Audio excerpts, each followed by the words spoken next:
Good morning everyone. आप सबों को हमारा इस चैनल में बहुत बहुत स्वागत है। मेरे प्यारे विद्यार्थियों, आज मैं आप लोगों को समानता के बारे में बताने वाला हूँ। अतः हमारे इस चैनल में अगर आप नए हैं तो ज़रूर से ज़रूर लाइक, सब्सक्राइब और शेयर करें, और आपको कुछ लगे तो ज़रूर कमेंट करें, ताकि मैं आपके लिए नए नए और अच्छे वीडियो हमेशा लाता रहूं। चलिए आज देर न करते हुए समानता के बारे में जानते हैं। समानता के अर्थ, परिभाषा तथा समानता के प्रकार के बारे में जानेंगे। समानता को इंग्लिश में कहते हैं इक्वलिटी।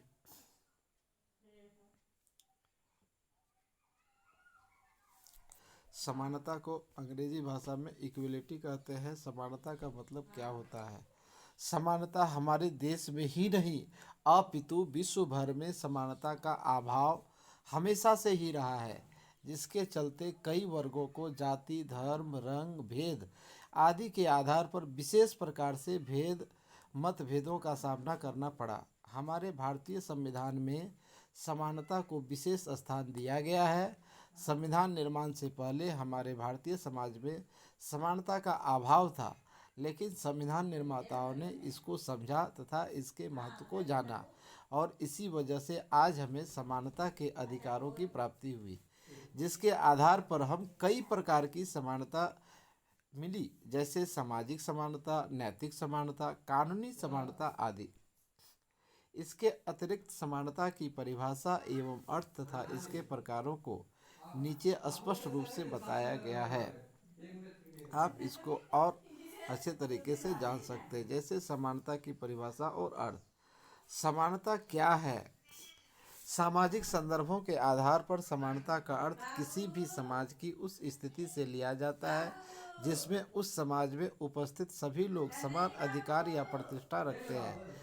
अर्थात समाज में रह रहे लोगों को उनकी योग्यता के अनुसार समान अवसर प्रदान किया जाना चाहिए तथा उनकी जाति, रंग, रूप, लिंग, धर्म आदि के आधार पे उनमें भेदभाव नहीं किया जाना चाहिए। इसके अतिरिक्त कई विद्वानों ने इसे अपनी बुद्धिमत्ता के आधार पर अलग अलग रूप में परिभाषित किया है। जैसे बार्कर के अनुसार समानता का आशय उस स्थिति से है जिसमें मुझे जो अधिकार प्राप्त है वह दूसरों को भी उसी रूप में मिले, तथा जो अधिकार अन्य नागरिकों को प्राप्त है वह मुझे भी प्राप्त हो। लास्की के अनुसार समानता का अर्थ यह नहीं होता कि प्रत्येक व्यक्ति के साथ एक जैसा व्यवहार किया जाए या प्रत्येक व्यक्ति को समान वेतन दिया जाए। यदि एक मजदूर का वेतन प्रसिद्ध वैज्ञानिक या एक गणितज्ञ के बराबर कर दिया जाए तो इससे समाज का उद्देश्य नष्ट हो जाएगा। इसलिए समानता का अर्थ यह होगा कि कोई भी विशेष अधिकार वाला वर्ग नहीं रहे तथा सबको विकास के लिए समान अवसर प्रदान किए जाए। समानता के विभिन्न प्रकार। सबसे पहला प्रकार है प्राकृतिक समानता। प्राकृतिक समानता का अर्थ है कि प्रकृति ने सभी लोगों को समान रूप से जन्म दिया है, अतः प्रकृति के अनुसार सभी समान हैं। इस प्रकार सभी व्यक्ति जन्म से समान होते हैं और अब उनमें कोई असमानता नहीं पाई जाती है। लेकिन यह कथन पूर्ण रूप से उचित नहीं हो सकता, क्योंकि समाज में उपस्थित लोगों में काफ़ी भिन्नता देखने को मिलती है।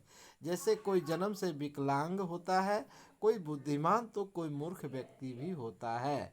अतः इसका मतलब है कि प्रत्येक व्यक्ति के साथ प्राकृतिक रूप से समान व्यवहार करना चाहिए। नागरिक समानता अगला नंबर आता है। नागरिक समानता। नागरिक समानता का अर्थ है कि समाज के प्रत्येक व्यक्ति को समान अवसर प्राप्त हो तथा सभी लोगों को नागरिक अधिकार और स्वतंत्रता समान रूप से मिलनी चाहिए। कानून की नज़रों में सभी नागरिक बराबर होने चाहिए, जिससे नागरिकों के मन में राज्य के प्रति विश्वास की भावना जागृत हो सके एवं विधि के शासन की स्थापना द्वारा नागरिक समानता को स्थापित किया जा सकता है। राजनीतिक समानता अगला पॉइंट है। राजनीतिक समानता। राजनीतिक समानता से तात्पर्य ऐसी व्यवस्था से है जिसमें समाज के प्रत्येक व्यक्ति को राजनीतिक गतिविधियों में शामिल होने से पूर्ण अधिकार है। किसी भी व्यक्ति को उसके धर्म, रंग, जाति, जन्म आदि के आधार पर बिना किसी भेदभाव किए समान रूप से राजनीतिक अधिकार मिलना ही राजनीतिक स्वतंत्रता है। इस प्रकार राज्य की नज़र में सभी को समान माना जाना चाहिए। राजनीतिक समानता ही प्रजातंत्र की मुख्य आधारशिला है। इसका उदाहरण मतदान करना व चुनाव लड़ना है। नैतिक समानता इसका तात्पर्य यह है कि राज्य को देश की सभी संस्कृतियों, भाषाओं तथा साहित्य को विकसित होने का समान अवसर और सुविधा प्रदान करनी चाहिए। इसके लिए राज्य को सबसे के साथ निष्पक्षता का व्यवहार करना चाहिए। साथ ही साथ सबको शिक्षा का समान अधिकार प्राप्त होना चाहिए। अगर नैतिक समानता नहीं होगी तो धीरे धीरे हमारी संस्कृति खत्म हो जाएगी। अगला पॉइंट है आर्थिक समानता।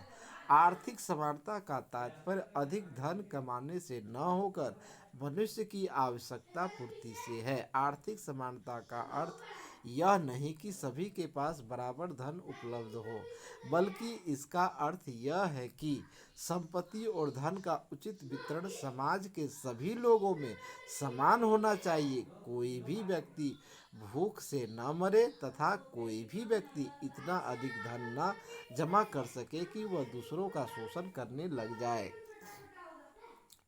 अगला पॉइंट है कानूनी समानता। कानूनी समानता से तात्पर्य यह है कि कानून की नज़र में सभी लोग समान होते हैं, जिसके कारण कानूनी कार्यवाही के समय कानून को सभी लोगों के साथ समान व्यवहार करना चाहिए। एवं सभी सरकारी विभागों में किसी भी व्यक्ति को उसके धर्म, जाति, वर्ग, निवास स्थान आदि के आधार पर प्रताड़ित नहीं किया जा सके। अगला पॉइंट है सामाजिक समानता। सामाजिक समानता का आशय समाज की गतिविधियों से है। सामाजिक समानता की दृष्टि से सभी व्यक्ति समान होने चाहिए तथा किसी को भी विशेष अधिकार प्राप्त न हो। समाज में सभी को विकास के समान अवसर व सहभागिता मिलती रहे। इससे सामाजिक न्याय की अवधारणा परिपक्व होगी तथा समाज के सभी लोग को समान अवसर प्राप्त होंगे। सांस्कृतिक समानता अगला पॉइंट है। राज्य एवं समाज द्वारा बहुसंख्यक वर्ग एवं अल्पसंख्यक वर्ग के साथ समानता का व्यवहार करना एक सांस्कृतिक समानता की श्रेणी में आता है। इन्हें अपनी भाषा, लिपि, संस्कृति तथा सामाजिक परिवेश के संरक्षण के समुचित अवसर प्रदान किए गए हैं।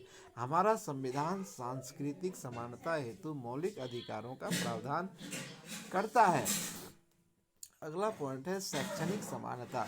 शैक्षणिक समानता से तात्पर्य समान शिक्षा के अवसरों से है, जिसके अंतर्गत समाज के समस्त बच्चों को उनकी जाति, धर्म, रंग, छुआछूत का भेद किए बिना समान अवसर प्रदान किए जाने चाहिए।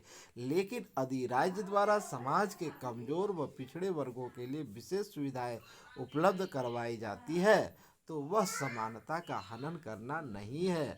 समानता के आधारभूत तत्व सभी लोगों के साथ समान व्यवहार करना ही समानता है। सभी लोगों को विकास के लिए समान अवसर प्राप्त हो एवं समाज व राज्य सभी लोगों के साथ समान आचरण का व्यवहार करे। मानवीय गरिमा तथा अधिकारों का समान संरक्षण प्राप्त होना चाहिए। समाज में किसी भी व्यक्ति के साथ जाति, धर्म, भाषा, लिंग, निवास स्थान, संपत्ति, राष्ट्रीयता आदि के आधार पर भेदभाव नहीं किया जाए। प्रत्येक व्यक्ति को समाज में समान महत्व दिया जाए। इससे समानता का महत्व और अधिक बढ़ जाता है। अतः हमें किसी भी प्राणी के साथ किसी भी प्रकार का भेदभाव नहीं करना चाहिए। हम सब एक सामाजिक मनुष्य जो होते हैं ना, वह सामाजिक प्राणी होते हैं। समाज में रहते हैं, समाज के साथ उठते हैं,